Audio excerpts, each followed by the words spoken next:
하죠. 부자 미워하면은. 근데 우리나라는 옛날부터 부자를 미워하는 사촌인 논산면이 아프다.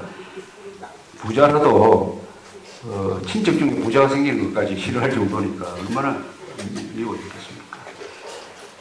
그래서 이 기업에 대한 적대감이 확산되지 않도록 그 교육, 정치, 언론을 잘 국민들이 감시하고 또 이거 지적도 해야 되겠다는 생각을 해보았습니다. 요새 개봉된, 부산에는 개봉된지 잘 모르겠습니다만 서울에는 개봉된 영화 중에 추천을 드릴 만한 게 있습니다. 링컨이라는 영화입니다. 링컨. 이게 부산에 개봉됐습니까? 예, 그거 꼭 한번 보십시오. 아주 잘 만든 영화고 아카데미상 남우주연상을 받은 영화입니다. 스필버그라는 그 유명한 사람이 제작 감독한 영화입니다. 링컨에 대해서 실감 있게 느낄 수 있는 아주 감동적인 영화입니다. 링컨이라고 하면은 우리가 어릴 때부터 이 교과서에도 나오고 또는 이렇게 얇은 전기를 통해서 많이 알죠. 어떤 한 개인에 대해서 가장 많은 전기가 쓰여진 사람이 링컨입니다.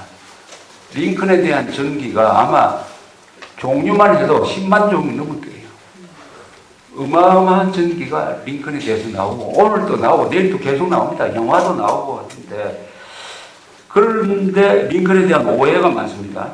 링컨 하면 무슨 전부 다 흑인 노예 해방만 생각합니다. 흑인 노예 해방.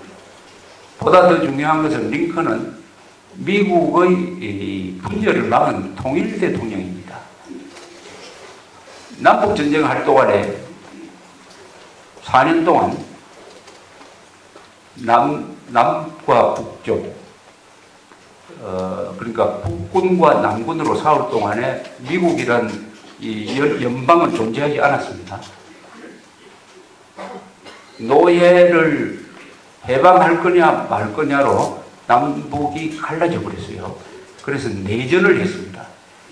내전을 마무리한 사람이 링컨입니다. 이 내전을 시작한 사람도 링컨이에요.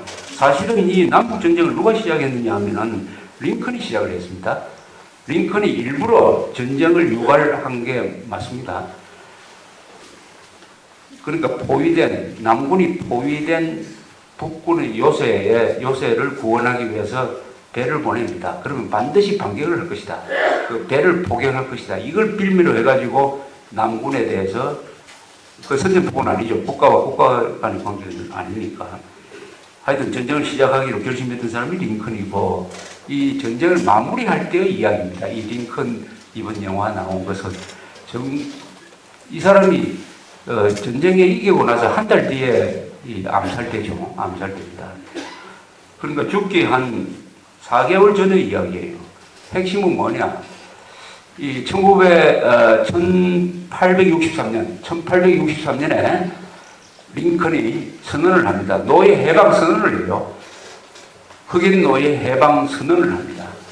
그런데 이것만으로는 부족하다. 이걸 헌법에 넣어야 되겠다. 앞으로 이게 남군이 항복한 다음에 이 노예 해방을 반대했던 남부주가 다시 연방에 들어오면은 이 노예 문제가 또 재론되지 않으니까 이걸 아예 헌법에 넣어가지고 못을 박아버리자. 그래서 수정헌법 13조 13번째로 이제 헌법을 수정하는 거죠.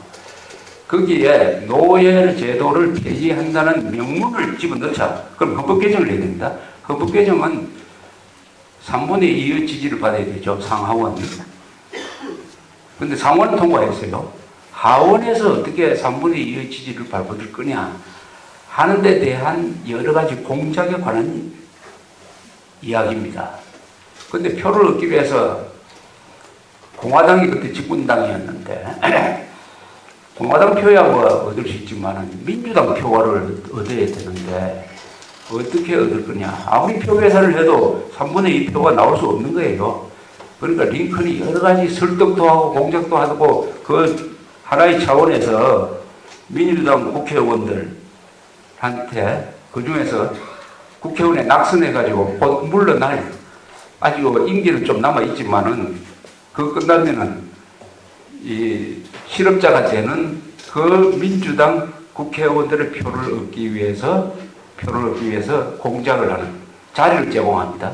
당신 어차피 몇 달 이후면은 국회의원 그만두고 없지 않느냐. 그러면 어디 우체국장 자리를 주겠다든지 무슨 자리를 주겠다든지 해가지고 표를 또 얻습니다. 이쪽에 표를 매수하는 거죠. 그런 공작도 합니다. 링컨이. 설득도 하고. 그걸 보면은 아, 정치라는 것이 뭐냐 알 수가 있습니다. 링컨이라는 사람은 도덕군자가 아니에요. 도덕군자면은 위대해질 수가 없습니다. 정치가가 내가 도덕군자가 되겠다 하면 그건 정치를 안 해야 되죠. 도덕군자가 되겠다 하면 저 성직자로 남든지 교육자로 남아야지. 정치하는 사람이 도덕군자 되겠다고 하면 또 국민들이 정치하는 사람한테 도덕군자이기를 바라는 것은 이 정치에 대한 무지의 소산입니다. 그렇게 되면 사람이 위선적으로 바뀌어버려요.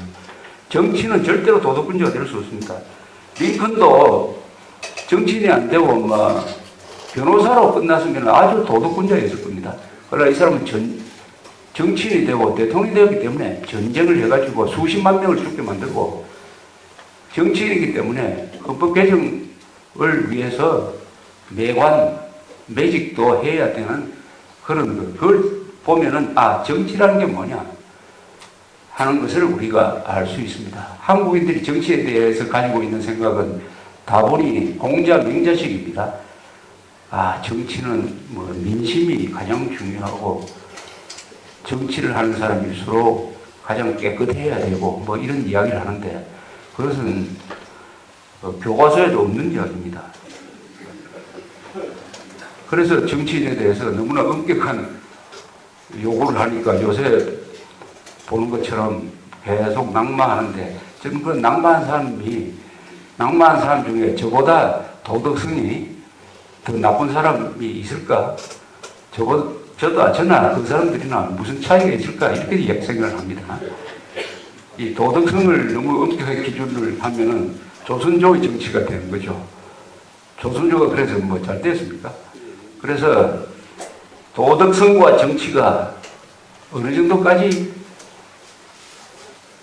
같이 갈 수 있느냐 하는 것을 보여주는 거다. 거기서 또 하나 우리가 중요한 힌트가 있습니다. 링컨을 보면서